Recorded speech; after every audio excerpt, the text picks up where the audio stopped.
नमस्कार। आशा करते हैं आप लोग घर में बहुत सुरक्षित हैं और हेल्दी हैं। चलिए, अच्छा, एक चीज, लास्ट क्लास में हमने एक्सरसाइज 1.1, 1.2 और काफी कंसेप्ट सीख लिए हैं। ठीक है, आज हम लोग जानने वाले कुछ टिप्स और ट्रिक्स। जैसे कि मैंने आपसे प्रॉमिस किया था, मैंने एक वादा किया था कि हम लोग टिप्स और ट्रिक्स पे भी कंसेप्ट बनाएंगे और उसकी अलग से प्लेलिस्ट में रखेंगे। ठीक है, तो आज हम लोग स्टार्टिंग करेंगे। जो हमारा कंसेप्ट है वो है डिविजिबिलिटी, मतलब भाज्यता का नियम। सबको पता है, मैक्सिमम केस पता है, लेकिन कुछ चीजें नहीं पता है। ठीक है, तो आज हम लोग बहुत अच्छे से सीखेंगे। और ये ऐसा नहीं है कि 9th और 10th के लिए, ये 7th to up to learners, that mean जो सीखना चाहे। ठीक है, चलो आ जाओ। आज हम लोग सीख रहे हैं डिविजिबिलिटी। चलिए, हिंदी में क्या बोलते हैं इसको? भाज्यता का नियम। भाज्यता के नियम। भाज्यता दैट मीन्स कोई नंबर किसी से डिवाइड होता है, पता है ना। जैसे मैंने बोला कि 4/2। अच्छा, मुझे एक चीज बताइए कि 2 की टेबल में 4 कितने में आता है? तो आप बोलोगे सर 2 की टेबल में आता है। दैट मीन्स इसको मल्टीप्लाई करने में जो ये रिजल्ट आ जाता है उसी को भाज्यता कहा जाता है। बात समझ आ रही है? एग्जाम्पल के लिए मैंने एक और ले लिया भाई, 18/2 ले लिया। दैट मीन्स आप बोलोगे 2 9 18, मतलब इसका और इसका रिलेशन क्या होगा? आपस में मल्टीप्लाई का। यस और नो? बात समझ आ रही है? आज हम लोग जो भाज्यता का नियम समझने वाले हैं वो समझने वाले हैं, बहुत इंपॉर्टेंट। सबसे पहले हम लोग सीखेंगे शून्य से। किससे सीखेंगे हम लोग? जीरो से। हिंदी में शून्य बोलते हैं और इंग्लिश में जीरो बोलते हैं। चलिए सर, इसके बारे में थोड़ा सा बताइए कैसे। अच्छा, एक बात बताओ बेटा, क्लियर बात बताना। मैंने यहां पे लिख दिया 0 और मैंने यहां पे लिख दिया 5।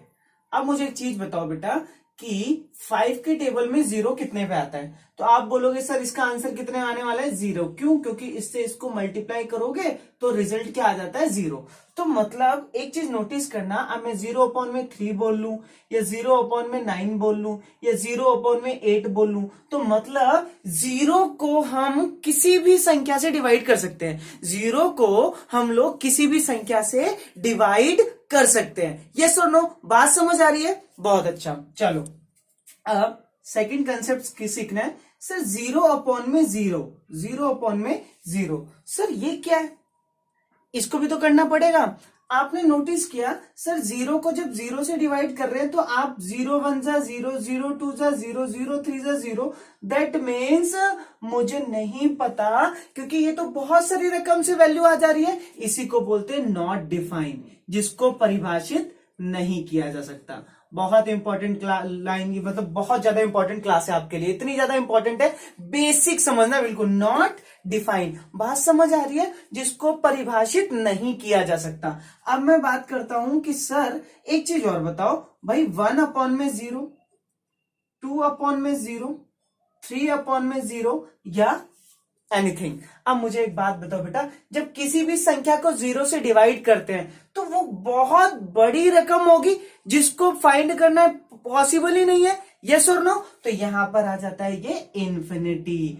अब बात समझ आई कि सर इन्फिनिटी कहां आता है, नॉट डिफाइन कहां आता है। इसी को बोलते हैं कांट डिटरमाइन। इसको बोलते हैं कांट डिटरमाइन, मतलब इसको सॉल्व नहीं किया जा सकता। एरर मैथ बोल देते हैं, बोलते थे ना, इनकम्प्लीट है। कांट डिटरमाइन, निर्धारित करना हमारी बस की बात नहीं है। ठीक है, बट यहां तो बात समझ आ गई कि सर चाहे किसी भी नंबर को डिवाइड करो, लेकिन किसी भी नंबर को जब डिवाइड कर रहे होगे तो मतलब पता चल जाएगा कि सर वो क्या आएगा? इन्फिनिटी। और यहां नॉट डिफाइन। और यहां पर आप बात समझ गए कि किसी भी संख्या 0 को किसी भी संख्या से डिफाइन किया जा सकता है, डिवाइड किया जा सकता है, बट 0 को 0 से डिफाइन करते वक्त नहीं किया जा सकता। और किसी भी संख्या को 0 से जब भी डिफाइन करोगे तो क्या आएगा बेटा? इन्फिनिटी। ये 0 के लिए था। बेस्ट है, बिल्कुल बहुत अच्छे से सीखना है। तो आज हमारा 0 का टॉपिक यहाँ पर क्लियर हुआ।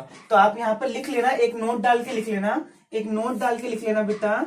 क्या लिखोगे आप लोग कि sir 0 is divisible by any number, but any number is not divisible by 0। बात समझ आ गई आपको? बेसिक सीखना है बिल्कुल और बहुत अच्छे से जानना है, ठीक है यहां तक? चलो 1 पे, द गेम ऑफ 1। अब आप नोटिस करेंगे सर, अब मैंने बोला कि सर 1 अपॉन में 1, नोटिस करना बेटा, 1 के टेबल में जब इसको मैं डिवाइड करने गया तो यहाँ रिजल्ट आया 1, मतलब मैं इसको मल्टीप्लाई कर रहा हूं तो ये गेम समझ आ रही है कि सर ये इससे मल्टीप्लाई होके ये लेके वापस आ रहा है। 1 के लिए क्लियर है? अच्छा एक चीज आपने बताई कि सर 2 अपॉन में 1, 3 अपॉन में 1, 4 अपॉन में 1, 5 अपॉन में 1, मतलब 1 को मैं चाहे किसी भी अब डिवाइड कर सकता हूं, मतलब कोई भी number, all number are divisible by 1, but 1 is not divisible by all number except 1। Clear है कि नहीं? अब ये तो पॉसिबल है सर, 1 2 जा 2, 1 3 जा 3, 1 4 जा 4, 1 5 जा 5, बट अगर मैं कुछ ऐसे लिख दूं या कुछ ऐसे लिख दूं तो आप मुझे खुद बताओ बेटा, क्या सारे के सारे 1 इन नंबर से डिवाइड हो रहे हैं? सर नॉट पॉसिबल, ठीक है? तो बात समझ आ गई 1 के लिए भी। चलिए बहुत इंपॉर्टेंट क्लास है, ठीक है? यहां पे लिख लेंगे 1 all number is divisible by 1, but 1 is not divisible by all number except 1। Yes और नो? बात समझ आएगी? ये नोट डाल के आप लोग एक साइड में लिखते रहना, तभी तो मजा आएगा, आप भूलोगे नहीं कम से कम, ठीक है? चलो मैं इसे रफ करता हूं। अब हम लोग चलते हैं अपने सबसे मस्त कंसेप्ट में जिसका नाम है 2 की डिविजिबिलिटी। यस और नो? अब हम लोग जानने वाले हैं 2 4 8। बहुत अच्छे से सीखना है, 16 भी सीख लेना है ऐसे ही। तो यहां पर बहुत इजी गेम है बेटा, और आज समझा रहा हूं और सीख लो। 2 sir unit digit should be divisible by 2। Unit digit, कोई सी भी संख्या की यूनिट डिजिट अगर 2 से डिवाइड हो रही है तो वो पूरी संख्या किससे डिवाइड हो जाएगी?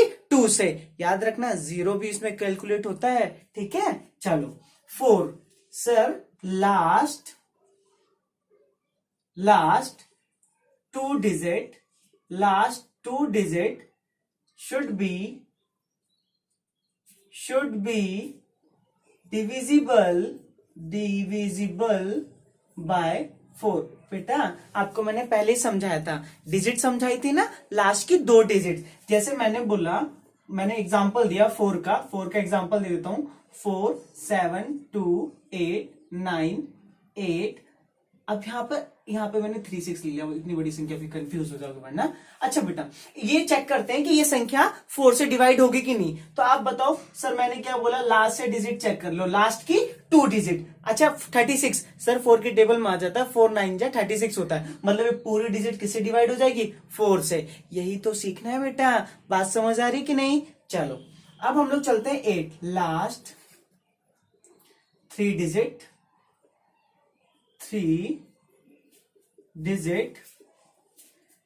should be divisible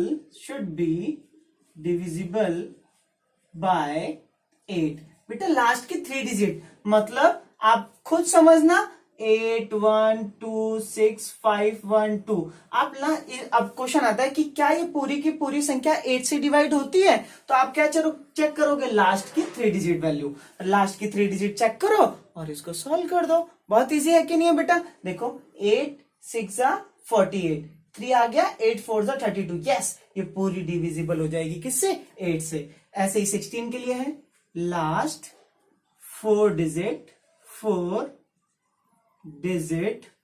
should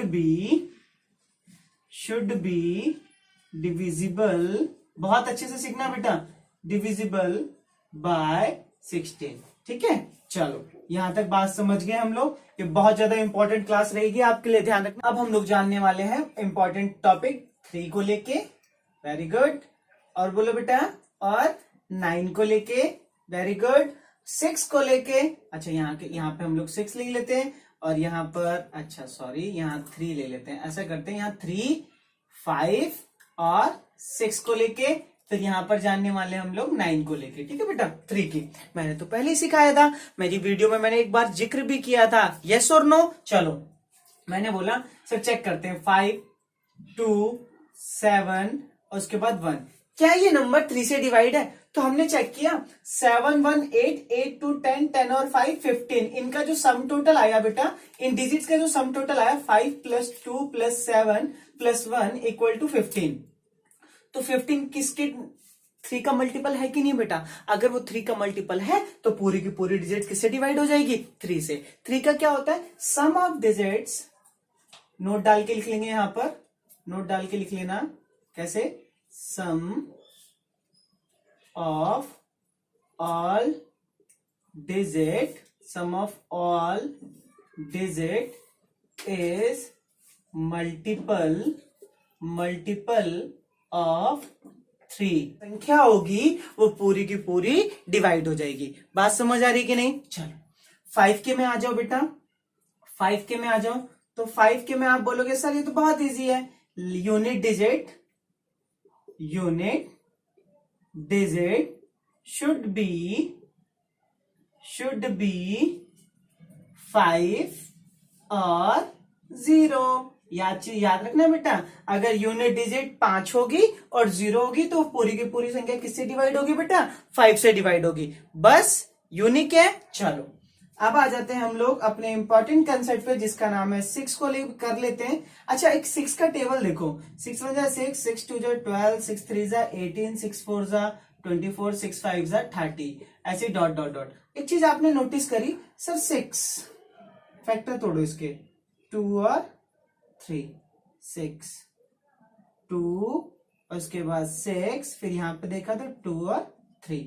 18 को तोड़ो, 18 का तोड़ो 2, 9, फिर यहां पे तोड़ा तो 3 और 3। मतलब सर इस 6 की जो डिजिट्स होती हैं वो 2 से भी डिवाइड हो रही होती हैं और 3 से भी डिवाइड हो रही होती हैं। दैट मीन्स ये दोनों फैक्टर अवेलेबल होते हैं तभी वो 6 से भी डिवाइड होगी। कोई पूछता है, वैसे तो इजी है, कोई पूछता है तो आप बिल्कुल जवाब दे सकते हैं, ठीक है। चलो रफ कर रहे हैं हम लोग इसको। अब हम लोग जल्दी जल्दी करते हैं क्योंकि ये यूनिट डिजिट का कंसेप्ट है। 9 को लेके भी सीख लो, 9 का तो इतना अच्छा लॉजिक है। 9 द गेम ऑफ 9। अच्छा बेटा आज 9 का टेबल ही देख लेते हैं। 9 1 जा 9, 9 2 जा 18, 9 3 जा 27, 9 4 जा 36, 9 5 जा 45, 9 6 जा 54, dot dot dot dot dot dot ऐसे कर दीजिए, ठीक है। अच्छा बेटा 9, या देखना लॉजिक देखना, 8 और 1 सर 9, 7 और 2 ऐड कर रहा हूं बेटा मैं 9, 6 और 3 9, 5 और 4 9, 5 और 4 9। एक चीज नोटिस करी आपने कि 9 अगर किसी भी 9 का अगर कोई सा भी मल्टीपल आता है तो उनका सम डिजिट हमेशा 9 ही होगा। अब चेक कर लो, 12 9 जा, चलो इससे चेक करते हैं, 11 9 जा 99, 12 9 जा 108, 13 9 जा 117, 14 9 जा 126, 15 14 9 जा हो गया, 15 9 जा 135, 16 9 जा 144 एंड 17 9 जा 153 एंड 18 9 जा, फटाफट जल्दी से 18 9 जा, वो टेबल तो तुम्हें पढ़ने पड़ेंगे बेटा, 162, 29 जा फटाफट और सॉरी 19 9 जा 171 एंड 29 जा 180। Now the game is there, 9 और 9 18। अब 1 और 8 को ऐड करो, फिर से 9 आ गया। देन 8 + 0 + 1 दैट मीन्स 9 आ गया। 7 उसके बाद यहां देखो logic, 7 8 9 very good. 6 to 8 + 9 9 check कर लो बेटा, 8 1 9, 7 8 और 8 9, 6 to 8 और 1 9 दैट मीन्स 9 चाहे किसी का भी मल्टीपल हो जाए, 9 से अगर कोई नंबर मल्टीप्लाई हो रहा है तो उसका सम टोटल 9 आएगा। और याद रखना बेटा बहुत इजी क्वेश्चन है, 10th क्लास में क्वेश्चन आया था। कैसा क्वेश्चन आया था? 144 और 198 को लेके, 198 को लेके क्वेश्चन आया हुआ था। तो बच्चों इतना कंफ्यूज हो गए कि इसमें करना क्या था। नॉर्मली 4 4 8 और 1 9, सर 9 8 17 17 1 18 18 1 एंड 9, इतना इजी क्वेश्चन आया था पेपर में, लेकिन बच्चे कंफ्यूज हुए थे। ठीक है, तो आपको टिप्स और ट्रिक्स भी सीखनी है। ठीक है, अभी मैं से रिलेटेड क्वेश्चन भी बना दूंगा, लेकिन अभी आपको सीखना पड़ेगा। ठीक है, चलो 9 हो गया, वेरी गुड, मतलब 9 की डिविजिबिलिटी हो गई। 9 के लिए एक नोट डाल के लिख लेंगे, द गेम ऑफ 9 की लिख लीजिए कि sir sum of digits, sum of all digits, sum of all digits should be 9। बात समझ आ गई बेटा? किसी को कंफ्यूजन थी ना, नोट डाल के अलग से लिखते रहिए। ठीक है, अब आ जाते हैं 10 को, तो मुझे कराने की जरूरत है नहीं, सब जानते हैं sir unit digit should be 0। चलो